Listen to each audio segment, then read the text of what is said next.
we're back again for another Dawn of Soulstorm replay. This is Damien to the Vidge, and yeah, basically what we have here is a 2 versus 2 game on the Savannah map, and yeah, got myself Lightman 2009 playing as the Dark Elder, Werelocker playing as Imperial Guard, and yeah, that's the first team. The second team is Rekriace Mikulalika. We'll just call him Rekriace. Or Recreation or whatever. Call him Rec. And yeah, he's playing as the Necrons, so I'll be heading west to my ally. And on the east we got IG Sucks playing as the Imperial Guard, despite the fact that I apparently suck.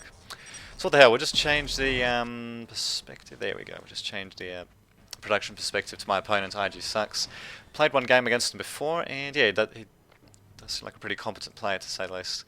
And yeah, as you can see, I'll be starting off with a Dark Foundry to begin with, and looks like, yeah, 2 squads of Mandrakes, more plasma generators than usual. I don't know really if this was the best choice, the stuff that I was going with, but oh, what the hell, decided to give the Dark Foundry route a bit of a shot. Also, yeah, I'll be heading west with these guys. I'll probably come under fire sometime soon. And yeah, we've got IG Sucks sending pretty early squad of Imperial Guardsmen out. Try to do a bit of damage, and as well as his command squad. So my opponent on the top, who is, oh that's right, is Imperial Guard. Yeah, it looks like he's got 1, 2, and 3 squads of Imperial Guardsmen, something you don't see too often to say the least. And here we go. The attack begins on my base. And yeah, unfortunately, Dark Elder don't get turrets or even mines, I'm pretty sure. Which kind of sucks really, but oh, what can you do? And yeah, so now I'm trying east, and yeah, probably just be better off sending these guys to attack more than anything else. And this IG Sucks guy continuing to harass while my ally is slowly moving out his base. And it looks like the Necron guy on the left is not doing too much, so yeah, most of the fighting is concentrated in my base. And yeah, unfortunately my Mandrake's not exactly having the greatest of times, as you can see. That one getting shot, and yeah, me saying I need help. So yes, kind of sucks, but what can you do? And yeah, it doesn't look like, oh there we go, Werelocker. Didn't think he put his guys on an attack move, but I think yeah, he did react quickly to that engine CS, managing to get a free builder kill there, not too shabby.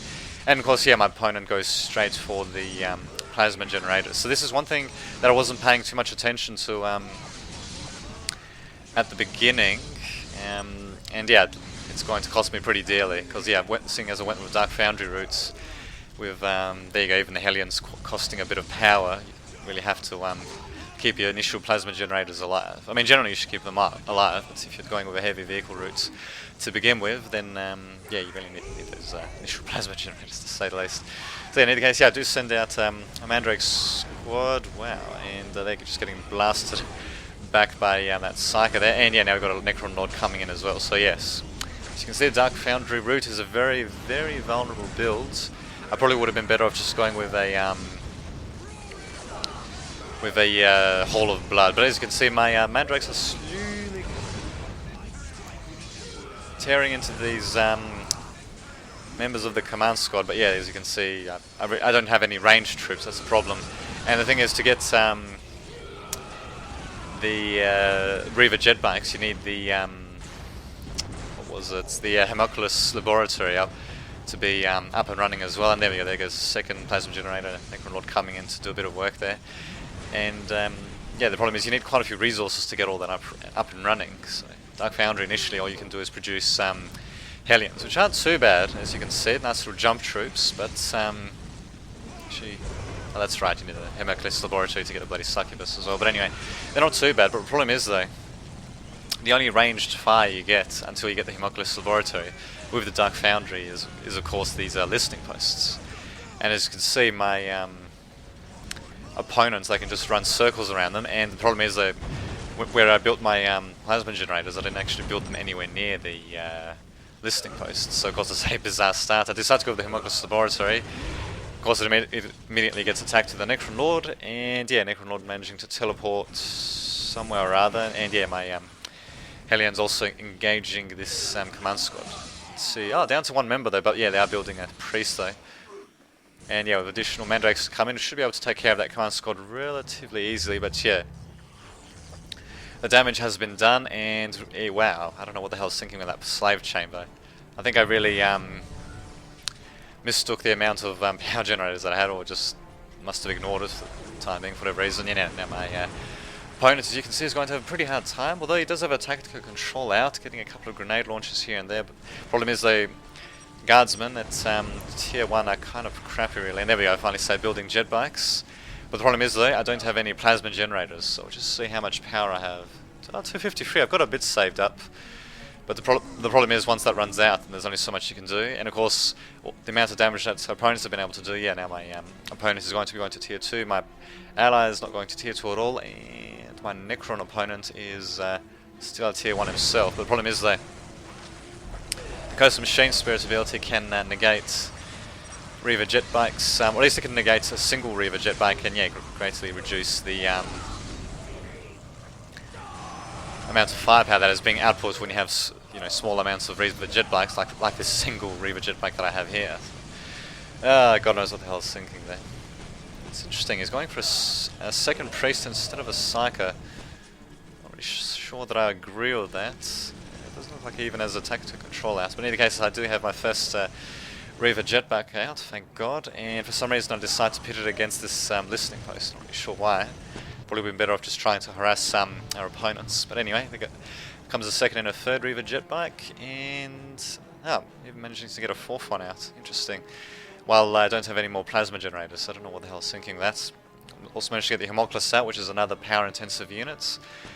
And I do have a couple of Mandrake squads to attach them to. I suppose it's better than nothing. But yeah, we're really, at least I'm kind of really hurting at this point. And yeah, my ally is only now going to tier 2. My opponent's going to tier 2 right now. There we go. So yeah, we're definitely at a bit of a disadvantage to say the least. But what the hell? That doesn't stop us from continuing on, eh? So yeah, managing to destroy that listening post. There we go, Homunculus is going to be joining in as well. You have to watch out for him, really. It needs to be joined to a squad, attached to a squad, should I say, because he doesn't have much health on his own, for a commander especially. He does have some pretty good special abilities, and yeah, I've been attaching him to a Mandrake squad as well, as good a squad as any to attach. I mean, usually you want to attach him to a Warrior squad, that's what the hell. There we go, here comes my bunch of Mandrakes, and wow, they get demoralized pretty damn quickly, god damn. Down to a single squad of Mandrakes with the attached Homunculus. He's starting to take a bit of direct fire himself. And yeah, now they're demoralized as well. So I should have laid down the torch ramp using the Homunculus as quickly as possible, but unfortunately I didn't. And yeah, there goes all my melee support. I'm left with bloody Reaver jet bikes, and yeah, they're pretty nice, but the problem is they really work, they really need supporting troops to make them worthwhile. So yes, finally getting my plasma generators back up and running. I'm still at tier 1, my allies at tier 2, and Necron is now going to tier 2 as well. So as you can see, I'm very, very far behind to say the least. And for some reason getting a Reaver jetpack torn up there as well. I really should have done a better job in managing them. And yeah, now of course my Imperial Guard opponent has got a Sentinel out. He's going to be a massive pain with that, and I'm sure he's going to get more out. So he's going with Hellhounds instead. And the problem is, yeah, we've going on the Dark Foundry route to begin with.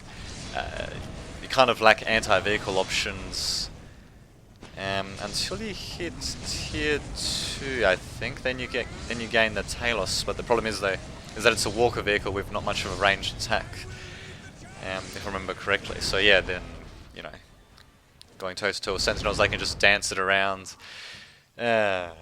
It's not too good to say the least when they have things like Sentinels and all that out, but oh well, what can you do?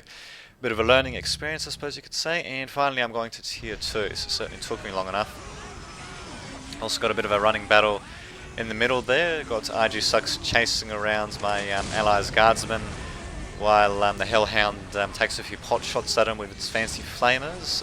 And, yeah, we've also got a massive force of Necron warriors coming in as well. Warlock is kicked out, so there goes my ally, and I say really. Although yeah, I guess at this point we probably would have been losing, and there we go, there goes the Hall of Blood as well. There's a GG from me, I suppose. And there we go, looks like I quit at that moment. So.